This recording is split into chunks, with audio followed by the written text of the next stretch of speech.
এই মুহূর্তে চলে আসলাম আজ মঙ্গলবার 30শে এপ্রিলের আবহাওয়ার আপডেট নিয়ে। দেখা যাচ্ছে দেশের উত্তরে সিলেট বিভাগের উপর আংশিক জলীয় বাষ্প বাতাস প্রবেশ করছে এবং আর্দ্রতা কিন্তু অনেকটাই বেড়ে যাচ্ছে। এখানে বজ্র বিদ্যুৎ সহ ঝড় বৃষ্টিপাতের সম্ভাবনা রয়েছে।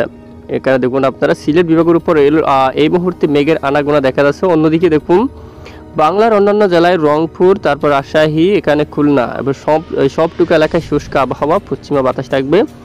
কলকাতা থেকে শুরু করে দেখুন মেদিনীপুর, এখানে সবটুকু এলাকায় বর্ধমান, তারপর এখানে দামবাগ, তারপর এদিকে আরামবাগ থেকে শুরু করে বাঁকুড়া, পুরুলিয়া, কাতুয়া, এখানে শান্তিপুর, চন্দ্রনগর, এছাড়া নদিয়া থেকে শুরু করে এখানে উত্তর 24 পরগনা, দক্ষিণ 24 পরগনা এলাকা, সবটুকু এলাকায় শুষ্ক আবহাওয়া বয়ে যাওয়ার সম্ভাবনা দেখা যাচ্ছে। উত্তরে দেখুন মুর্শিদাবাদ, মালদা এবং উত্তর দিনাজপুর, দক্ষিণ দিনাজপুর, বাংলাদেশের এই যে রংপুর, এই সবটুকু এলাকায় দেখুন ঠাকুরগাঁও, পঞ্চগড়, সবটুকু এলাকায় শুষ্ক আবহাওয়া থাকবে। বৃষ্টির সম্ভাবনা কতটুকু তা দেখাচ্ছি একটু পরে, অবশ্যই ধৈর্য ধরে দেখুন। আর এদিকে সিলেট বিভাগের উপর মেঘলা আকাশ হতে পারে, বৃষ্টির সম্ভাবনা থাকছে। এদিকে দেখুন আপনারা এই মুহূর্তে আমরা স্যাটেলাইট ইমেজের উপর দেখতে পাচ্ছি, দেখুন সমুদ্র অঞ্চল থেকে জলীয় বাষ্প বাতাস কিন্তু অলরেডি সিলেট বিভাগের উপর প্রবেশ করছে। এখানে মেঘ তৈরি হতে দেখা যাচ্ছে, আংশিক মেঘের আনাগোনা কিন্তু এখানে কিন্তু শুরু হচ্ছে অলরেডি, আর্দ্রতা কিন্তু অনেকটা বেড়ে যাচ্ছে। তো এখানে সিলেট বিভাগের উপর বজ্রসহ বৃষ্টিপাতের সম্ভাবনা থাকবে বিভিন্ন অঞ্চল জুড়ে। এছাড়া বাংলার অন্যান্য এলাকায় দেখুন পরিষ্কার আকাশ, ঢাকা বিভাগ, এছাড়া বরিশাল বিভাগ, এখানে খুলনা, তারপর রাজশাহী, উত্তরে রংপুর, এছাড়া পশ্চিমবঙ্গের সবটুকু এলাকায় আকাশ একদম ক্লিয়ার পরিষ্কার অবস্থায়, কোনো ধরনের বৃষ্টির দেখা নেই। তো বৃষ্টি আজ কোন কোন এলাকায় বৃষ্টিপাতের সতর্কতা রয়েছে তা দেখব। বৃষ্টিপাহী মোড়ে আমরা চলে আসলাম। আজ দেখুন মঙ্গলবার 30শে এপ্রিলের আপডেটে দেখা যাচ্ছে আংশিক জলীয় বাষ্প বাতাস কিন্তু প্রবেশ করবে এবং দেশের দু একটি স্থানে বিক্ষিপ্ত বৃষ্টিপাত তৈরি হতে পারে, দেখুন যার কোনো নির্দিষ্টভাবে পূর্বাভাস নেই। তবে এদিকে পূর্ব অঞ্চলের দিকে আমবাসা থেকে শুরু করে এদিকে আরও অনেক অঞ্চলের দিকে একটি কালবৈশাখী বজ্রসহ ঝড় বৃষ্টিপাতের সম্ভাবনা রয়েছে। ঠিক সিলেট বিভাগের পূর্ব দিকেও কিছু কিছু এলাকায় একটি কালবৈশাখী সহ বজ্রসহ বৃষ্টিপাতের সম্ভাবনা দেখা যাচ্ছে। বাংলার পশ্চিমে এখানে বৃষ্টিপাতের সতর্কতা ওঠা আসেনি এখনও, খুলনা, তারপর রাজশাহী, তারপর রংপুর, পশ্চিমবঙ্গের কোথাও বৃষ্টিপাতের সতর্কতা ওঠা আসেনি। তবে তীব্র গরম, তীব্র তাপপ্রবাহ কিন্তু রয়েছে। তো ইতিমধ্যে আমরা যাচ্ছি বুধবার 1 তারিখের আপডেটে। দেখুন 1 তারিখের আপডেট যদি আমরা একটু যাই, দেখুন দেশের একদম উত্তর পূর্বাঞ্চল সিলেট বিভাগের উপর আগামীকালও শক্তিশালী কালবৈশাখী বজ্রসহ বৃষ্টিপাতের সম্ভাবনা, বিশেষ করে সিলেট বিভাগের পূর্ব দিকে যে কোনা এই অঞ্চলের দিকে কালবৈশাখী বজ্রসহ বৃষ্টিপাতের সম্ভাবনা দেখা যাচ্ছে। সেটা বাংলার অন্যান্য জেলায় বৃষ্টিপাতের তেমন সতর্কতা নেই, তবে মেঘগুলো থাকতে পারে, এখানে উপকূলীয় অঞ্চলে মেঘের আনাগোনা থাকতে পারে সকাল নাগাদ। দেখুন এরপরে মূলত বৃহস্পতিবার 2 মে থেকে বৃষ্টিপাতের সতর্কতা জারি করা হচ্ছে বাংলার পশ্চিমের সমস্ত রাজ্য জুড়ে। দেখুন এই যে বাংলার এই যে পূর্ব দিকে সমস্ত অঞ্চল জুড়ে শক্তিশালী কালবৈশাখী বজ্রসহ বৃষ্টিপাতের সতর্কতা কিন্তু অলরেডি এই মুহূর্তে আমরা দেখতে পাচ্ছি। বেশ কিছুদিন ধরেও কিন্তু আমরা আপনাদেরকে আপডেটে জানাচ্ছি। তো দেখা যাক পরবর্তীতে কী হয়। অলরেডি সমুদ্র অঞ্চল থেকে ব্যাপক আকারে জলীয় বাষ্প বাতাস কিন্তু প্রবেশ করতে দেখা যাচ্ছে, যার জেরে দেশের উত্তর পূর্ব বেশ কিছু এলাকায় তুমুল বেগে কালবৈশাখী বজ্রসহ ঝড় বৃষ্টিপাতের সম্ভাবনা রয়েছে। এদিকে দেখুন আমরাপুর থেকে শুরু করে উদয়পুর, কুমিল্লা, বর্ধমান দিকে রয়েছে হোমনা, তারপর আগরতলা, এদিকে দেখুন আপনারা সবটুকু এলাকার দিকে শিলচর বাজার এই এলাকার দিকে এবং দিঘিনালার দিকে, কাকড়াছড়ি, লংগদু, মানিকছড়ি এই এলাকার দিকে কিন্তু কালবৈশাখী বজ্রসহ বৃষ্টিপাতের সম্ভাবনা থাকবে মূলত 2 তারিখ নাগাদ। দেখুন 2 তারিখে সবটুকু এলাকা জুড়ে প্রচণ্ড বেগে ঝড় বৃষ্টিপাতের সতর্কতা উঠে আসছে। এরপরে দেখুন এই অঞ্চলের দিকে চট্টগ্রাম বিভাগের পাহাড়ি অঞ্চলের দিকে প্রচণ্ড বেগে কালবৈশাখী ঝড় বৃষ্টিপাতের সতর্কতা কিন্তু রয়েছে। তারপর এখানে মহেশখালী থেকে শুরু করে এখানে দক্ষিণের অনেক অঞ্চলে বজ্রসহ বৃষ্টিপাতের সম্ভাবনা কিন্তু দেখা যাচ্ছে কালবৈশাখী সহ। এরপরে শুক্রবার 3 মে নাগাদ যদি আমরা একটু দেখি সমুদ্র অঞ্চলের দিকে কালবৈশাখী হতে পারে, সমুদ্রের দিকে বজ্রসহ ঝড় বৃষ্টিপাত হওয়ার সম্ভাবনা কিন্তু অনেকটা বেশি। এরপরে ঠিক 3 মে নাগাদ আবারও চট্টগ্রাম বিভাগের বেশিরভাগ অঞ্চলে প্রচণ্ড বেগে কালবৈশাখী বজ্রসহ বৃষ্টিপাতের সতর্কতা কিন্তু উঠে আসছে।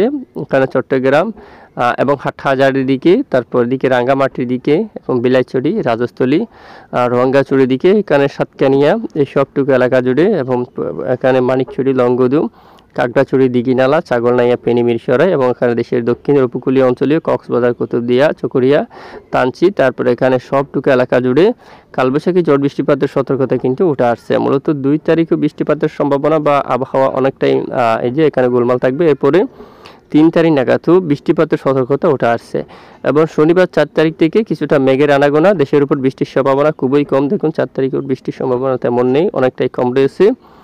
এরপরে রবিবার 5 তারিখের আপডেটে আবারও দেখা যাচ্ছে শক্তিশালী মেঘ তৈরি হতে পারে দেশের উত্তরাঞ্চলের বিভিন্ন এলাকা জুড়ে। বজ্রসহ বৃষ্টিপাত হওয়ার সম্ভাবনা কিন্তু অনেকটাই বেশি। কুমিল্লায় থাকতে পারে, ঢাকা উত্তরাঞ্চল থাকতে পারে, এখানে কাপাসিয়া, কিশোরগঞ্জ, লাখাই, এই যে সবটুকু এলাকা জুড়ে কালবৈশাখী বজ্রসহ ঝড় বৃষ্টিপাতের সম্ভাবনা থাকবে। দেখুন এরপরে ঠিক 5 তারিখ নাগাদ আবারও দেশের পশ্চিমের জেলাগুলোর উপর ঢাকা বিভাগ থেকে শুরু করে আশেপাশে বেশ কিছু এলাকায় তীব্র কালবৈশাখী বজ্রসহ ঝড় বৃষ্টিপাতের সম্ভাবনা দেখা যাচ্ছে। মূলত মে মাসের প্রথম সপ্তাহে বিভিন্ন অঞ্চল জুড়ে কালবৈশাখী ঝড় বৃষ্টিপাতের সতর্কতা কিন্তু দেখা যাচ্ছে। এরপরে 7 তারিখ নাগাদ পশ্চিমবঙ্গ থেকে শুরু করে আরও অনেক এলাকা জুড়ে কালবৈশাখী ঝড় বৃষ্টিপাতের সতর্কতা কিন্তু উঠে আসছে। এই যে মূলত মে মাসের প্রথম সপ্তাহের একদম শেষের দিকে, এই যে দ্বিতীয় সপ্তাহ শুরুর দিকে খুলনা, এখানে কলকাতা, তারপর মেহেরপুর থেকে শুরু করে শান্তিপুর, কাতুয়া, বর্ধমান, এই যে অনেক এলাকা জুড়ে কালবৈশাখী ঝড় বৃষ্টিপাতের সতর্কতা কিন্তু উঠে আসছে। তো তীব্র তাপপ্রবাহের সতর্কতা বেশ কিছু এলাকায়। এই তাপপ্রবাহ কবে থেকে কমবে আমরা একটু দেখি। তাপপ্রবাহ কোন কোন এলাকায় কত ডিগ্রি থাকতে পারে। এই যে আজ 30শে এপ্রিল, দেখুন মঙ্গলবার, এই যে তীব্র তাপপ্রবাহ কিন্তু রয়েছে প্রায় বাংলার অনেক এলাকায় 44 ডিগ্রি এদিকে পশ্চিমের দিকে। পশ্চিমবঙ্গের সবটুকু জেলায় দেখেন প্রায় 44 ডিগ্রি সেলসিয়াস। ধানবাদে 44 রয়েছে, মেহেরপুরের দিকে দেখুন জামশেদপুর 44, খড়গপুর, পূর্ব মেদিনীপুর, পশ্চিম মেদিনীপুর 45, কলকাতায় প্রায় 43, দক্ষিণ 24 পরগনায় 41, উত্তর 24 পরগনার দিকে 43, নদিয়ার দিকে 44 পর্যন্ত, রাজশাহী যে দেখুন এখানে 44 পর্যন্ত, মুর্শিদাবাদ এখানেও কিন্তু প্রায় 44 পর্যন্ত, এবং মালদায় 43, উত্তরে রংপুরে দেখুন প্রায় 39, এবং আলিপুরদুয়ার এখানে শিলিগুড়ি এখানে 35 ডিগ্রি পর্যন্ত থাকবে। আর চট্টগ্রাম বিভাগের উপর সর্বোচ্চ 33 ডিগ্রি এবং 36 ডিগ্রি সেলসিয়াস পর্যন্ত রয়েছে। এর পরের দিন একটু দেখবো, এর পরের দিনও দেখুন তাপপ্রবাহ কিন্তু থাকবে। 2 তারিখ নাগাদ যদি আমরা একটু দেখি, 2 তারিখ নাগাদও অনেকটাই তাপপ্রবাহ থাকবে দেশের পশ্চিমে, তবে পূর্ব দিকে তাপপ্রবাহ অনেকটাই কমতে পারে। দেখুন বৃষ্টির কারণে অনেকটাই কমে যাচ্ছে তাপপ্রবাহ। এই যে উপকূলীয় এবং এখানে অনেক অঞ্চলে তাপপ্রবাহ কিন্তু অনেকটাই কমতে দেখা যাচ্ছে। 3 তারিখের আপডেটে যাই। 3 তারিখের আপডেটেও মোটামুটি এই যে 2 থেকে 3 ডিগ্রি সেলসিয়াস পর্যন্ত তাপপ্রবাহ কিন্তু কমতে পারে পশ্চিমবঙ্গ সহ অন্যান্য এলাকা জুড়ে। এই যে এরপরে 4 তারিখের আপডেটে কিন্তু তাপপ্রবাহ থাকবে মোটামুটি 40 পর্যন্ত, এবং এরপরে এক ধাক্কায় 5 ডিগ্রি সেলসিয়াস নেমে আসছে প্রায়। দেখুন অনেক অঞ্চল থেকে কারণ তাপপ্রবাহ অনেকটাই নামতে দেখা যাচ্ছে। রাজশাহীতে 35-এ কিন্তু চলে আসছে এদিকে। তারপর 6 তারিখে যদি একটু দেখি, এখানে বৃষ্টিপাত হওয়ার সম্ভাবনা, সেই জন্য দেখুন অনেকটাই কমে, ধীরে ধীরে অনেকটাই কমে যাচ্ছে। এবং 7 তারিখে যদি একটু দেখি, তাপপ্রবাহ পশ্চিমবঙ্গ বাংলাদেশ থেকে অনেকটাই কমে যাওয়ার সম্ভাবনা কিন্তু দেখা যাচ্ছে, প্রায় 25 ডিগ্রি সেলসিয়াসের তাপপ্রবাহ থাকতে পারে।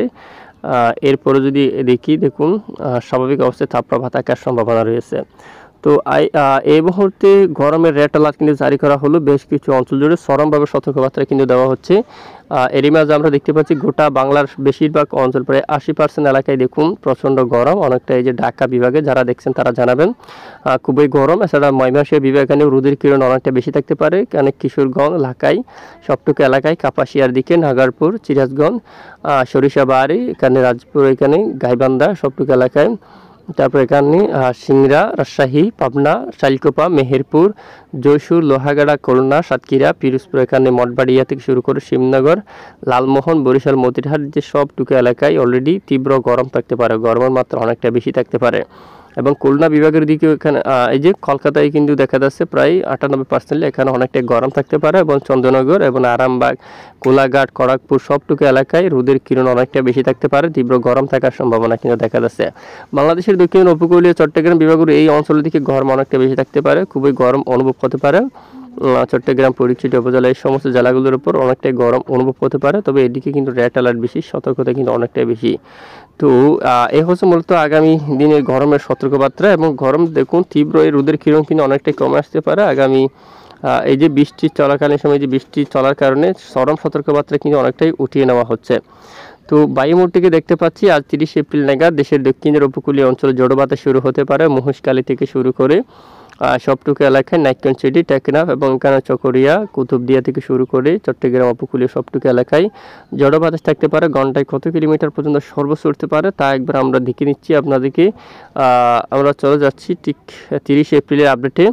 তো দেখুন এখানে উপকূলীয় অঞ্চলে ঝড়ো বাতাস বাড়তে পারে এখানে দেখুন মহিষখাল থেকে শুরু করে চকরিয়া, কক্সবাজার, কুতুবদিয়া, চট্টগ্রাম, তারপর ফটিকছড়ি উপজেলার দিকে সবটুকু এলাকার দিকে ঘন্টায় প্রায় এই যে কত কিলোমিটার দেখুন, প্রায় 50 কিলোমিটার বেগে এই যে দমকা ঝড়ো বাতাস বইতে পারে। দক্ষিণা, সেনবাগ, এই যে সবটুকু এলাকায় সন্দ্বীপ, হাতিয়া, লালমোহন, এই যে কুমিল্লা, দেশের পূর্ব দিকে মূলত দক্ষিণ পূর্ব এই সমস্ত এলাকা জুড়ে দমকা ঝড়ো বাতাস বয়ে যাওয়ার সম্ভাবনা রয়েছে। এবং আগামীকাল যদি দেখি আমরা, আগামীকালও দক্ষিণের উপকূলীয় অঞ্চলে ঝড়ো বাতাস বয়ে যাওয়ার সম্ভাবনা, এবং 2 তারিখ আরও অনেকটাই বেশি। 2 তারিখ নাগাদ প্রচণ্ড বেগে এই যে ঝড়ো বাতাস বয়ে যাওয়ার সম্ভাবনা রয়েছে দক্ষিণের উপকূলীয় বেশিরভাগ অঞ্চলে। তো এ হচ্ছে আজকের আপডেট। এতক্ষণ সঙ্গে থাকার জন্য ধন্যবাদ।